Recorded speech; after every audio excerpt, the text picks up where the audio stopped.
Bonjour et bienvenue à une nouvelle capsule Histoire de Saint, où aujourd'hui, 17 mars, on vous présente Saint Patrick. Que savons-nous réellement de Saint Patrick, à part qu'il est le patron des Irlandais, que sa fête est le 17 mars, puis que cette fête est maintenant la fête patronale nationale de l'Irlande. Ce qu'on sait, c'est qu'il a vécu au 5e siècle, 385 à 461, qui se trouve à la même époque de Saint-Augustin, Saint-Ambroise de Milan, Saint-Jérôme. Je pense pas vraiment que Patrick a rencontré ces gens-là, mais c'est l'époque des grandes évangélisations. Alors, que savons-nous de Saint Patrick? C'est ce que nous allons découvrir dans cette nouvelle capsule d'Histoire de Saint qu'on vous présente aujourd'hui.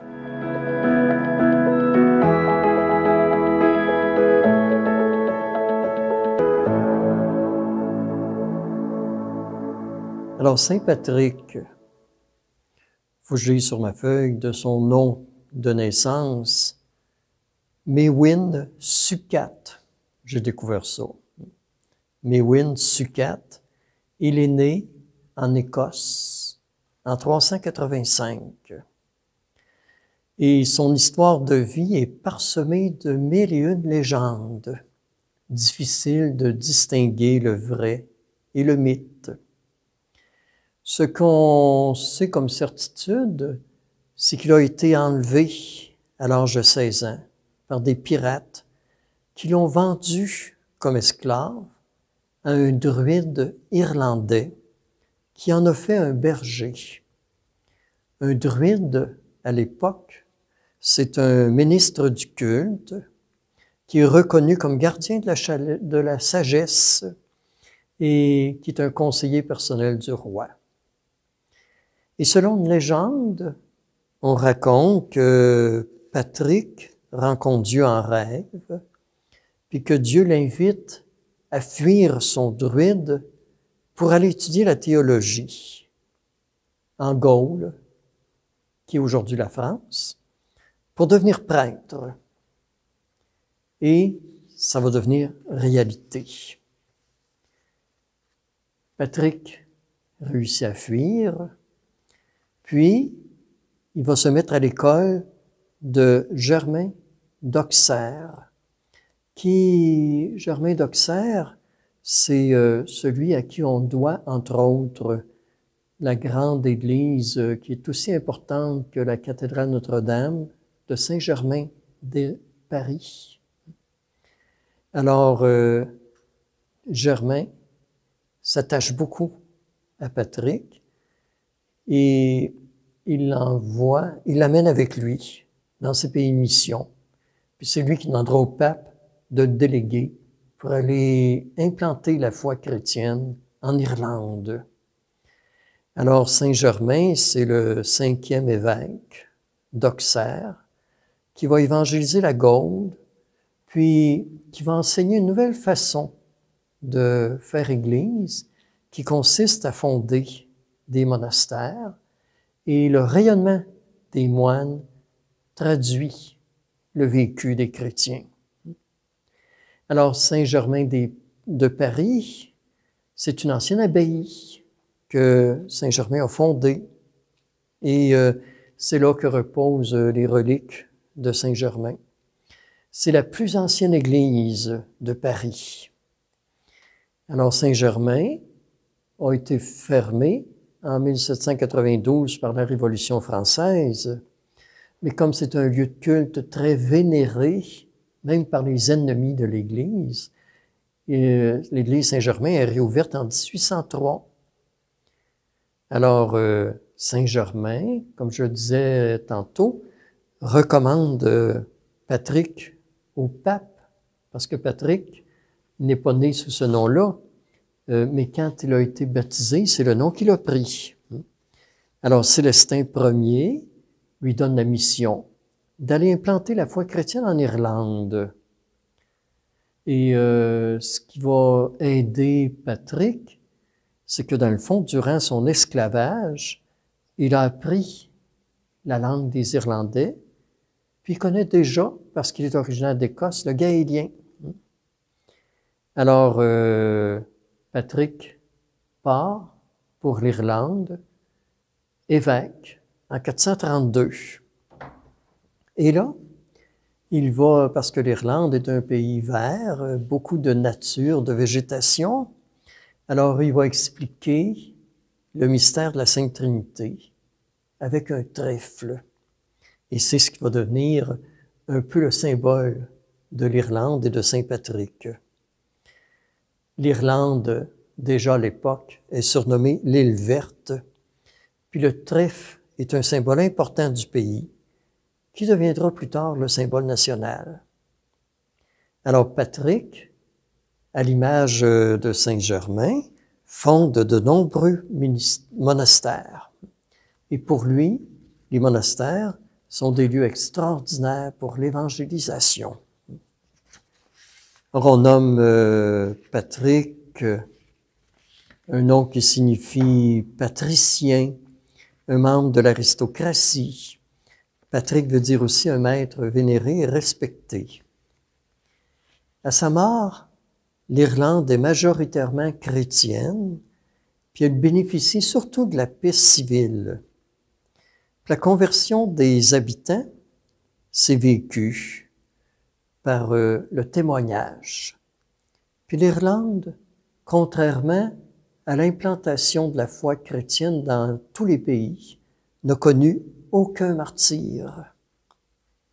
Alors, je veux dire quelques mots, parce que c'est important pour Patrick, comme ça l'était pour Saint-Germain avant, sur la vie dans les monastères. Le monastère, c'est comme une ville à côté de la ville. C'est une ville où la vie est centrée sur la prière puis le service des autres, dans une disponibilité constante. On retrouve à l'époque, dans les monastères, des gens de tous les métiers. Fait qu'on a une boulangerie, on a des forgerons, on a des laboureurs, des cultivateurs, on a aussi souvent un moulin à farine, un moulin et on fabrique des souliers, on fabrique beaucoup de couture, des draps, du linge. Puis par conséquent, comme on a tous ces métiers-là, on engage les pauvres de la région qui viennent travailler soit à la journée ou à la semaine. Quand il y a des esclaves qui viennent à bout d'être libérés, on les accueille dans les monastères. Alors les moines ont aussi comme fonction de copier les textes de livres saints, de la Bible, parce que l'imprimerie n'existe pas encore. Les moines enseignent la Bible par l'art. Et c'est là qu'on développe beaucoup la peinture, l'écriture, la littérature, la musique sacrée. Les moines ont aussi des ressources médicales extraordinaires, ce qui fait que de plus en plus, on accueille des gens malades. On finit par fonder, en annexe au monastère, des hôpitaux qu'on va appeler Hôtel-Dieu. Alors, les hôpitaux qui s'appellent l'Hôtel-Dieu, c'est les hôpitaux qui sont issus des monastères. On accueille aussi dans les monastères des pauvres, des itinérants, ce qui fait qu'on ouvre une hôtellerie. On accueille des gens en recherche de Dieu qui veulent venir faire des ressourcements spirituels. On accueille les malades. On accueille les voyageurs qui veulent avoir la certitude d'être protégés, de ne pas être violentés. Et on fait beaucoup, beaucoup de direction spirituelle. Et c'est ce qui fait que beaucoup de moines vont finir par devenir évêques. Alors, Patrick a fondé beaucoup de monastères. Puis à sa mort, sa réputation est déjà faite, tellement il est à l'origine de toute cette culture et de toute cette vie sociale qui s'est développée en Irlande. Alors, on dit de lui aussi qu'il a opéré beaucoup de miracles durant sa vie. Alors, c'est comme ça que, dès sa mort, on l'a quasi canonisé. Me voici.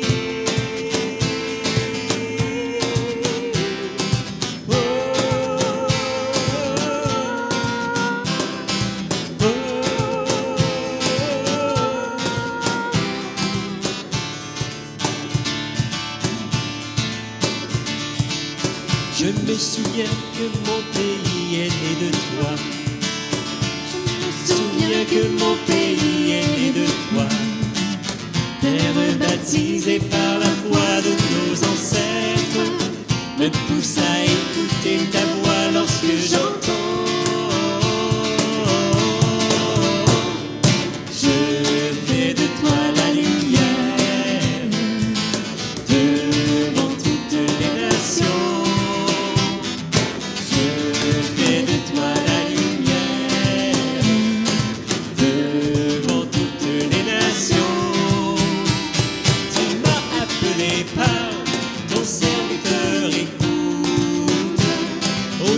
Je dirai, me voici.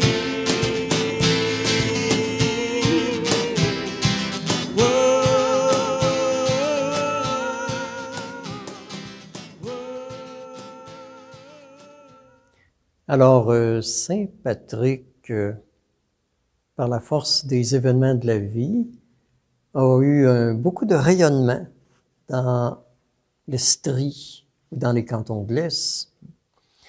Alors, canton de l'Est, c'est Eastern Townships.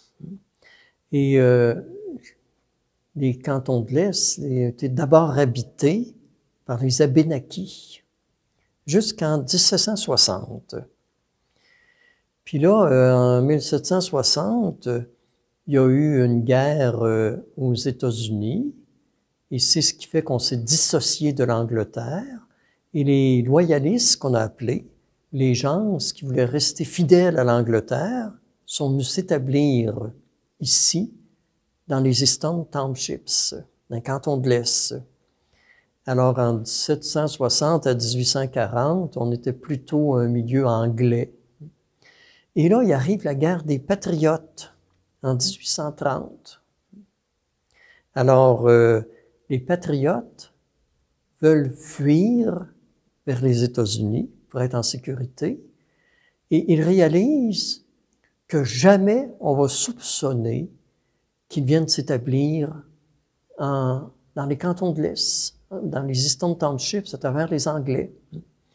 Et c'est ce qui va faire naître, entre autres, les municipalités de Bon Secours, de Valcourt, de Stansted, où il va arriver des Canadiens français. Alors, le Canadien français qui vient s'établir ici va amener aussi le catholicisme. Et les premiers missionnaires qu'on a eus dans les cantons de l'Est, c'est les Jésuites auprès des Abénakis. Mais il y a un prêtre, Jean Rimbaud, qui est curé de Nicolette, qui décide de faire du développement missionnaire vers Drummondville. Et finalement, il apprend qu'il y a aussi des catholiques isolés dans les cantons de l'Est. Et c'est ce qui fait qu'on va rebâtir une première chapelle à Sherbrooke. Alors, il reste toujours à Nicolette, avec les moyens de l'époque. Et Jean Rimbaud, qui arrive ici en 1816, c'est un prêtre irlandais. Et le premier curé résident à Sherbrooke est aussi un Irlandais, en 1834. Et les 5 premiers curés de la ville de Sherbrooke, qui ont aussi du ministère à Drummondville, sont aussi tous des Irlandais. Alors, ça veut dire que Saint Patrick a pris du rayonnement dans tout ce secteur qui va de Drummondville à Sherbrooke, particulièrement à Richmond. Mais comme Saint Patrick est aussi un Écossais, bien, les Écossais, eux, sont venus s'établir dans le secteur plus, je dirais, de Lac-Mégantic. Alors, on a eu des Écossais qui sont venus s'établir à Scotstoun, à Milan, à Stornoway, à Marston. Alors, ces gens-là aussi faisaient référence à Saint-Dominique. C'est comme ça aussi que, de plus en plus, on voit que Saint Patrick a de l'influence dans l'Église future du diocèse de Sherbrooke. Alors, tous les prêtres qui ont desservi notre diocèse, allés jusqu'en 1853, sont des prêtres irlandais. Et en 1853, on vient de fonder le diocèse de Saint-Hyacinthe. Sherbrooke est rattaché à Saint-Hyacinthe, et c'est ce qui va nous voir arriver un premier curé de Saint-Hyacinthe, Élie Dufresne, qui vient s'établir à Sherbrooke et qui deviendra, à la fondation du diocèse, le premier vicaire général. Alors, on a des liens de cœur d'établis ici dans notre diocèse avec Saint Patrick. D'ailleurs, il y a 2 églises, un diocèse dédié à Saint Patrick. Il y a l'église mère de Magog et il y a l'église de toute la communauté anglophone de Sherbrooke. Alors aujourd'hui, je veux rendre hommage à Saint Patrick, mais je veux rendre hommage aussi à tous ces pionniers qui ont implanté la foi catholique dans notre secteur de l'Estrie et demander que Saint Patrick continue de nous inspirer en nous rappelant qu'évangéliser, c'est d'abord faire route avec les autres, c'est aussi faire preuve de bonté dans tout ce qu'on vit. Devenons des Saint Patrick les uns pour les autres. Merci pour votre présence encore aujourd'hui.